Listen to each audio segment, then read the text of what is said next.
Hi, I'm Mark, and today I want to talk about broken Brexit promises here on Outside Views.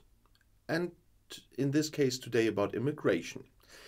The Brexit referendum held on June 23rd in 2016 was a pivotal moment in British history where voters were given the choice to either remain in the European Union or to leave it. The Leave campaign, also known as Vote Leave, put forward several promises and arguments to persuade voters to support Brexit. Controlling immigration was a significant concern raised by the Leave campaign. They promised that leaving the EU would allow the UK to implement stricter immigration policies, including reducing the number of EU citizens entering the country and implementing a points-based immigration system. Immigration control, as I said, was one of the key issues that resonated with many people who voted to leave the European Union. Concerns about immigration were a significant part of the Leave campaign's messaging during the Brexit referendum. The campaign argued that leaving them would allow the UK to regain control over its borders and, as I mentioned, implement stricter immigration policies. The issue of immigration was framed in different ways, including the perceived strain on public services, the impact on job opportunities for UK citizens, and the ability to control the number of people entering the country. And the Leave campaign argued that leaving the EU would enable the UK to establish its own immigration system, potentially implementing a points-based system similar to countries like Australia, and given the UK government more control over who can enter and settle in the country. Immigration concerns were not the sole reason for everyone who voted Leave, as the decision was influenced by a variety of factors, including sovereignty, trade, economic considerations, and a desire for self-governance. I'll come to that in videos in the next days. But immigration control and the perceived impact of EU freedom of movement were significant factors that influenced many voters to support the Leave campaign. Former Prime Minister Boris Johnson decreed in 2019 that after Brexit, the free movement of people and uncontrolled immigration from the EU should end. But the British government relied on immigration with a new point system modelled on Australia that was intended to bring highly qualified specialists from overseas into the country.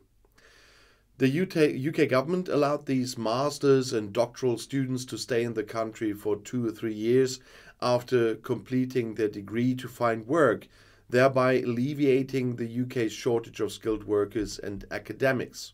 Didn't work that much, however. The Johnson administration had miscalculated there. As soon as the corona pandemic was over, immigration numbers rose rapidly. And last year, net immigration rose 20% to a record of 606,000 people, according to the Office for National Statistics.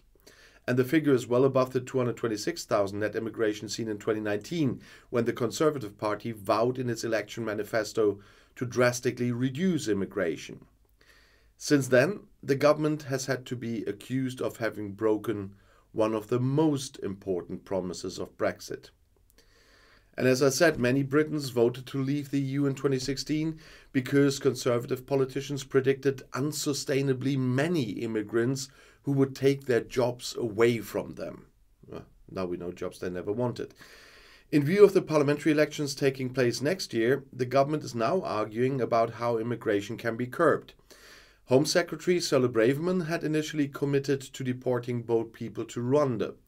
With 45,000 refugees last year, however, they only make up a fraction of the total migration.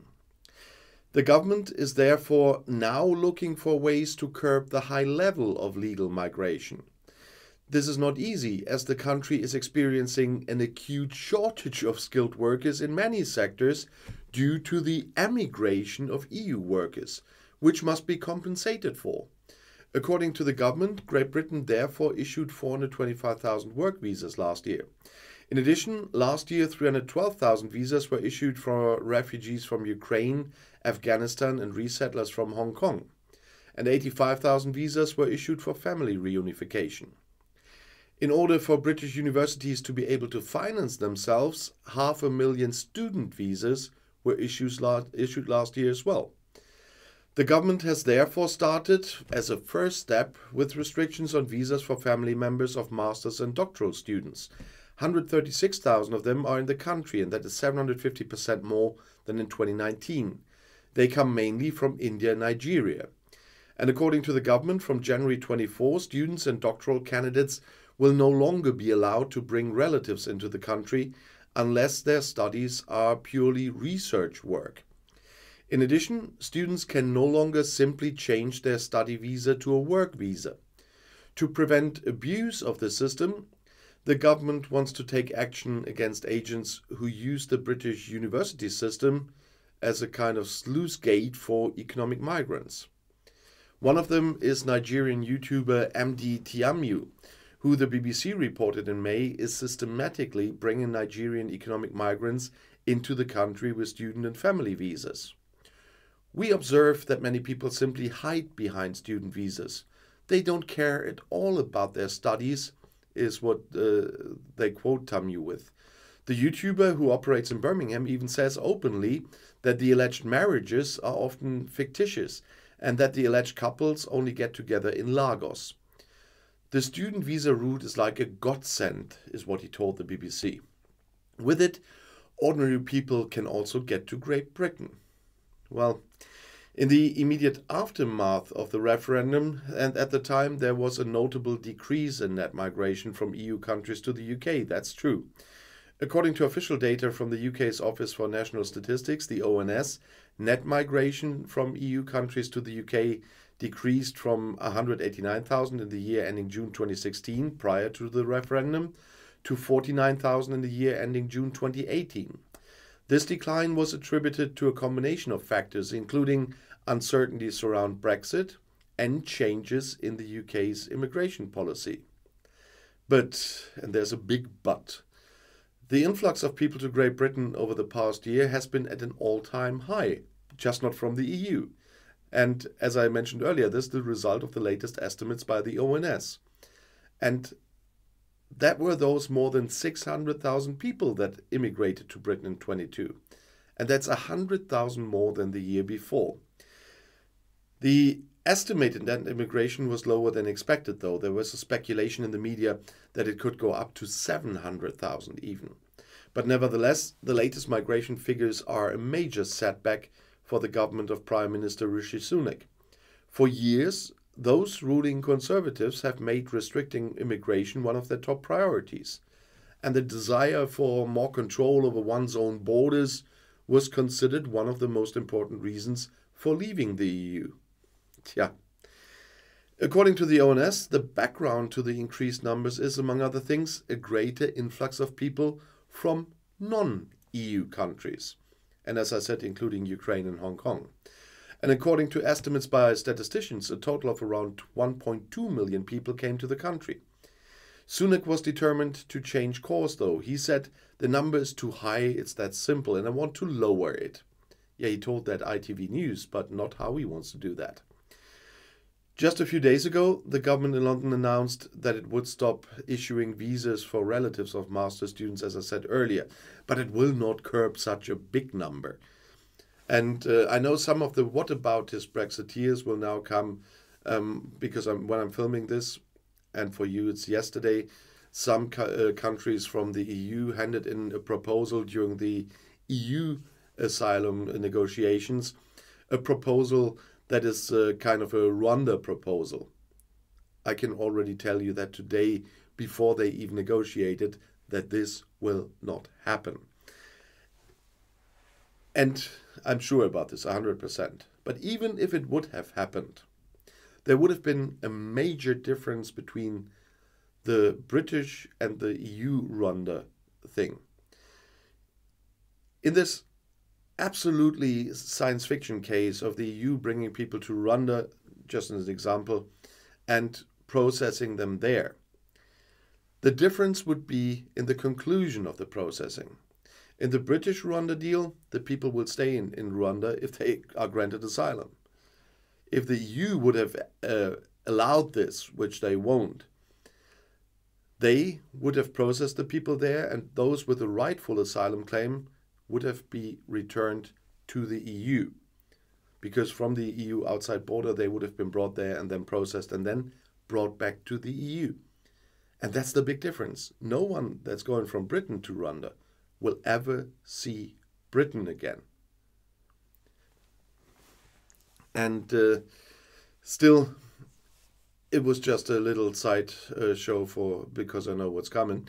But nevertheless, the Tories made a lot of promises, and Mr. Farage made a lot of promises in the Leave campaign. And in the next days, not tomorrow, I'm going to talk about a little bit more about US-UK trade, I guess.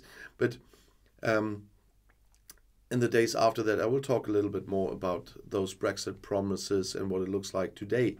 And this immigration one was one that failed big time. A lot of empty promises.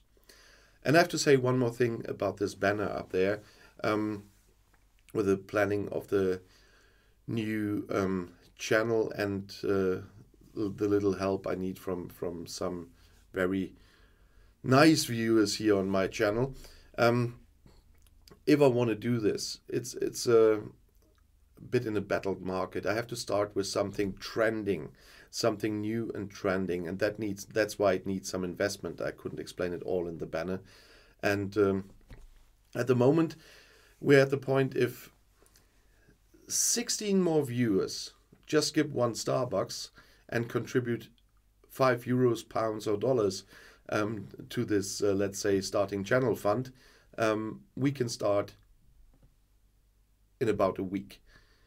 If I have to do it a little bit differently and do the financing a bit differently with saving up for it, I will have to wait another 2 months at least to start this, when the next big thing comes out on STFC that I can use for a starting video with a trending topic. And that's why I having it up so much this week, and I'm talking about it in many videos. So if there are 16 of you who want to skip one Starbucks, you can speed up a channel big time. But nevertheless, I am grateful to everyone who already contributed, and I really appreciate everyone following this channel for years already in many cases, and it's very nice to see the discussions. And I'll see you in my next video. I'll be back.